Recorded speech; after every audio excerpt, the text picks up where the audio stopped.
As UUs, our values are grounded in social justice. Call us to learn more about the topics and issues. Let's give a warm welcome now to our guest speaker from Gender Equality New York, Juli Grey-Owens.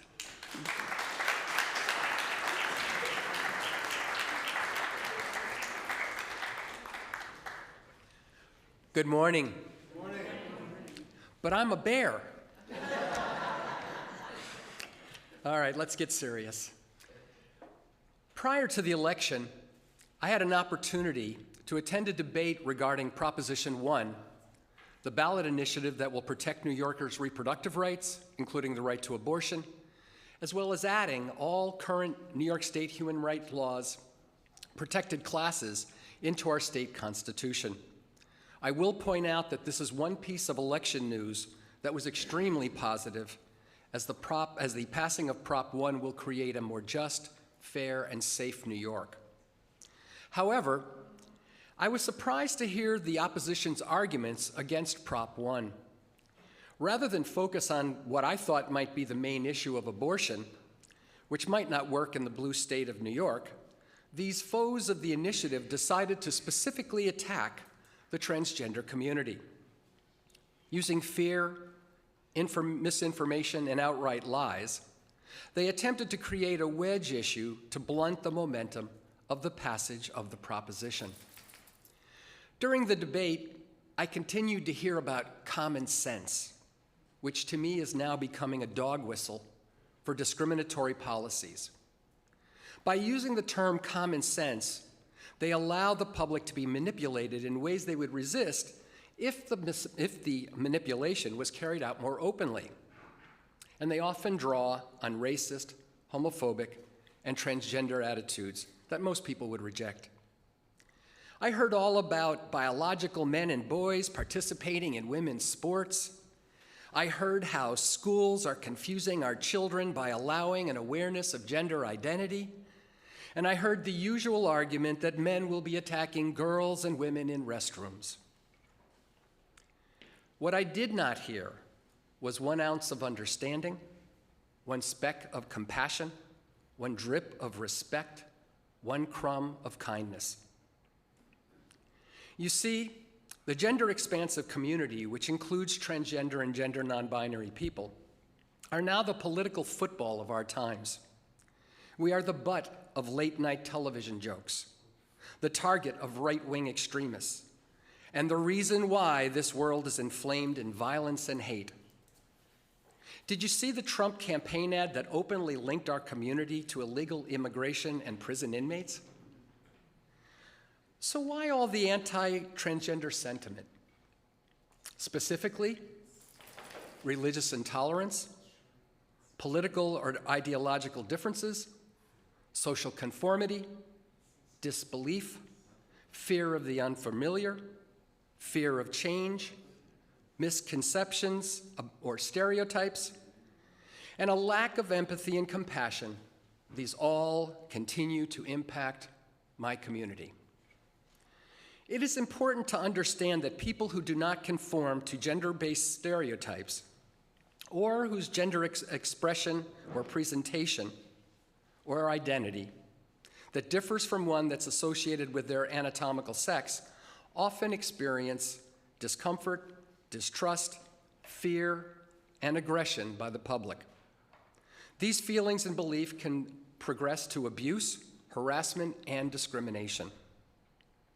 Gender-expansive people feel that they must hide who they are or face the consequences of potential or actual violence, family rejection, the possible loss of employment, housing, or other public services. Those who are brave enough to be out regularly face some form of mistreatment. The lack of understanding leads to a lack of empathy and produces deep-seated hostility. Because many of the members of the transgender, gender non-binary, and intersex community conceal their authentic selves, no effective steps to normalize the community can be taken. This combination continues the vicious cycle of a poorly informed general public that forces gender-expansive people underground, which in turn keeps the general public from learning about their life experiences and the discrimination and violence they endure. Issues our community face include a lack of understanding by the general public, federal and state and local governments and agencies not set up to protect and nourish our community, poorly informed lawmakers and decision makers, and non-existent legislation to properly protect the rights of gender-expansive people. Community advocates that I work with have determined that in order for things to change, we must engage in education and outreach to create public understanding and influence social attitudes. So let's take a few minutes to give you a little bit of information that I hope you will take with you today. The first question I have is, could 117,000 New Yorkers be wrong?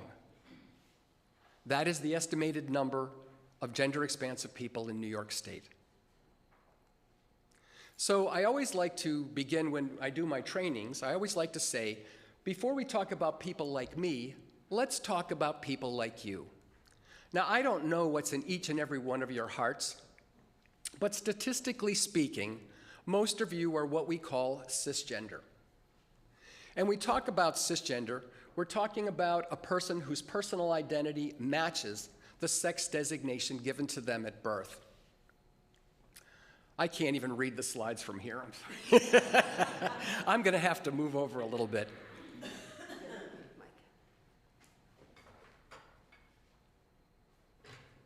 I have these things, I do this so often, I have these memorized, but it's awfully hard to remember every single step exactly where I have them.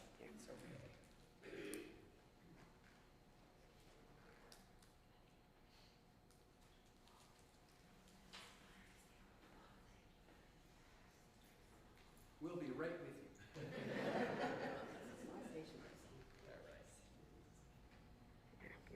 I like being able to move around anyway, so this is great. All right, so let me get down here. All right, so a cisgender person is a person whose personal identity matches the sex designation given to them at birth. And when we're talking about that, we have to understand that everything starts at the moment of birth. The baby comes out, they will make sure that there's eye drops put in the baby's eyes, they'll clear the air passage, they'll wipe the baby all down if everything looks good, and somebody spreads the legs and yells out, "It's a boy" or "It's a girl." And if that person grows up and matches that sex designation, they are cisgender. That's what the word means. That's all it means. So most cultures use a gender binary, and by gender binary we're talking about two genders, male or female, to define its members. Currently, experts believe that cisgender people represent 4% of the world's population. So that's a supermajority. That's why, statistically speaking, I was safe saying most of you are probably cisgender, because you could close your eyes and throw a dart, you're going to hit a cisgender person, right? People will come up to me and say, "Well, Julie, that's not a real word." Well, it is a real word, but let's look at the word to begin with. If you look at the prefix CIS, that comes from the Latin word meaning on the same side. And it's been used as a word since 1994, and it was added to the Oxford English Dictionary in 2015 and the Merriam-Webster Dictionary in 2016.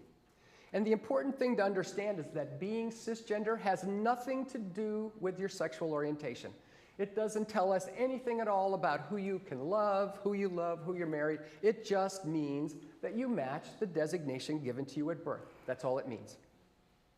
And I'm going to be referring, while we're talking now and also later this afternoon, about cisgender people or cis people. So it gives us a baseline to understand. 99.4% of the world is cisgender. That's a hell of a baseline. Okay, now let's talk a little bit about my community, transgender people. That is a person whose personal identity does not match the sex designation given at birth, and that's all it means. We have to understand that transgender identities are a natural part of human diversity, and it's nothing that parents can cause or change. It's just a part of the human being, and we'll talk more about that. When we take a look at the word transgender and we look at the prefix trans, that word comes from a Latin word meaning across. So when we talk about transgender people, we're talking about a cross gender and we talk about cisgender people. Does everybody remember? On the same side, you match, we don't. And when we talk about the word transgender, we're talking about an umbrella term that encompasses a lot of people with different life experiences and so forth. And we have to understand, because of that, there's a lot of different experiences going on. And it includes, for example, people who live authentically full-time, 24 hours a day, 52 weeks a year, as their authentic self. It also includes people who maybe project as cisgender to their family or work, and maybe on a Saturday night or a Friday night, they go to a party or they have dinner with a friend, and they can then be their authentic self. But 99% of the time, because of work or family, they're not allowed to be able to be who they are, so they have to hide who they are. It also includes people who take hormones or have surgery, and also those who don't. So we have a lot of different experiences, and hopefully later this afternoon when we do the presentation, we'll give you a better understanding. But this is a little bit of a beginner's look at it. Again, as we talked about with cisgender people, being transgender has nothing to do about sexual orientation. It doesn't tell you anything about who I love, who I can love, who I'm married to, who my partner is. It tells you nothing. All it tells you is I don't match the designation given to me at birth. That's all it tells me. And I'm going to use the term this afternoon and right now, trans and transgender interchangeably. So when I say trans, just accept the fact I'm saying transgender. Okay? Everybody good with that? All right. However, I have to tell you that language continues to change. And this used to be a nice umbrella for everyone. But the reality is that we're finding is that transgender people, when they talk about themselves, are becoming more and more binary. Like when I introduce myself, I tell people I'm a trans woman, okay? You'll hear about, a male with transgender experience, that type of thing. So transgender people, it's starting to separate, and what we're finding is, we're going to talk a few minutes about gender non-binary people, but some gender non-binary people walk around going, I'm non-binary, but I'm not transgender. And the transgender community is like, well, why are we including these people? They have nothing to do with who we are. So the reality is that we're actually seeing the community separating a little bit. And so the term transgender doesn't work as well as it could have or used to. And so now we use the term gender expansive as a more flexible, wider range. And so when we talk about gender expansive, we are talking about transgender and gender non-binary people all together on the umbrella. And currently, experts believe that gender expansive people represent 0.6 of a world's percent. Now, that's 0.6%. If you recall, cisgender people were 99.4. We're the balance, 0.6%, which is a very small number, except for the fact that when you look in New York State, that 0.6% represents over 117,000 people. Now, I didn't check what that meant in Buffalo, but just to give you an idea, on Long Island, our Nassau and Suffolk counties together, that represents over 17,000 people. And people are shocked when they hear these numbers, like, oh my God, I thought there were only 20 or 30 people. I mean, people will come up to me and go, do you know Charlie? He's a transgender person. I might, I know a lot of Charlies, but I don't know if I know that one. So just to get you an idea. All right, when I introduce myself, I tell people that I'm a trans person, and they're like, well, are you a trans man? And I'm like, no, not a trans man. Well, they go, well, Julie, I know that you were born male, and I know that you're transgender. Doesn't that make you a trans man? No, it does not. A trans girl or trans woman identifies as female, but was assigned the sex of male at birth. Conversely, a trans boy or trans man identifies as male, but was assigned the sex of female at birth. So I am a trans woman. A younger version of me might be a trans girl. And the opposite sex of me would be a trans man or trans boy. Let's talk a little bit about gender conforming. And when I'm talking about gender conforming, I'm talking about behavior and appearance that conforms to social expectations for one's gender. Our culture classifies gender into two discrete categories, male and female, and that's better known as the gender binary. And if we were to look at these two pictures down at the bottom, let's take a look at the one on the left first. What do I see? Well, I see 3 men. How do I know they're men? Well, I can tell by their hairstyles. I can tell by their clothing.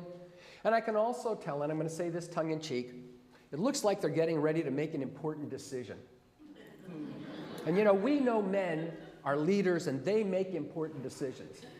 Now in this case, it may be where they're going to go get a beer. I don't know, but that's what we have there. If we take a look at the picture on the right, what do I see? Well, I see a group of women politely clapping. Maybe they have a garden club or something and they had a bake sale and the bake sale made enough money and they're going to buy seeds or plants or whatever. And you know, again, I'm going to say this tongue-in-cheek. You know, we know women are supportive and comforting. You know, we don't expect them to be leaders. But the reality is that we know that women can be great leaders. And we also know that men can be comforting and supportive. Anytime you go into an emergency room at a hospital, you might run into a male nurse. And every male nurse that I've run into is absolutely fantastic. Not only are they comforting and supportive, but they can pick you up and put you on the bed if you need to. So it's really a positive thing. The idea of gender conformity is based on the claim that people with, I'm going to use the term male genitals because we are in church, are men and they should be unemotional, strong leaders and protectors. You know, John Wayne. And people with female genitals, and again, I changed that for church, are women and they should be gentle, passive, and nurturing. You know, watch any 1960s, 1970s, 1980s comedy. Where's mom? She's in the kitchen, she's in the background. We only bring her out if the kid is crying or something. You know, come here, Beaver, let me hug you. That's all we see of her. For many people, the gender binary dictates occupations and careers, responsibilities, form of dress, public and private behavior, sexual orientation, your names, your pronouns, and your personality traits. We have an expectation. Oh, you are designated male, therefore we expect this from you. Oh, you were designated female, we expect this from you. Now we need to talk about a group of people that some people call gender nonconforming. We prefer gender non-binary. Other terms used to talk about this group of people include agender, genderqueer, and gender fluid. And we're talking about a group of people who do not feel male or female and who may have behaviors and appearances that don't conform to society's gender expectations. Non-binary people are not confused about their gender identity. They may vary in their expressions, how they dress, how they project, and so forth, but they all share a deep, persistent unease with being associated with only the sex designation that was assigned to them at birth. They may feel they embody elements of both sexes, or that they're in between, or there's something completely different, or they don't identify with gender at all. And again, being non-binary has nothing to do with sexual orientation. It just means that you are uncomfortable with the sex designation given to you at birth. The important thing to understand is that some non-binary members may take hormones or have surgery to make themselves feel more comfortable in their bodies. And the other thing that's important to understand is this is not a new concept. This is something that's not new. Humanity, we've had cultures and societies around the world for centuries with positions of respect. Here in North America, before the Europeans came over, many of the Native American tribes had positions of respect for the people they called the two-spirit people. And it was understood that they could see both the male world and the female world and would be able to make good decisions for both, which is why they were given the position of responsibility. Of all the slides that I'm going to show you today, to me, the next two slides are the most important. If you take anything away, to me, this is the most important. We are now starting to find, well, let me go a different way. We will hear conservative leaders, conservative religious leaders talk about this as a lifestyle or a choice. The American Medical Association, the American Psychological Association, the American Psychiatric Association, the American Academy of Pediatrics, the American Academy of Child and Adolescent Psychiatry, all define this condition as a disconnect between the sex assigned at birth and the gender role that the brain identifies with. Researchers are finding a clear correlation between transgender people's brains and their gender identity. Studies are now beginning to show that brain activity matches gender identity. In 2018, a Netherlands research study showed that transgender people's brains are wired like the gender that they identify as, not the sex assigned to them at birth.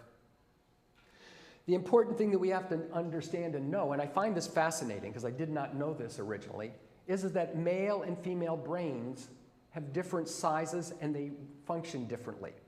There literally is a difference between a female brain and a male brain.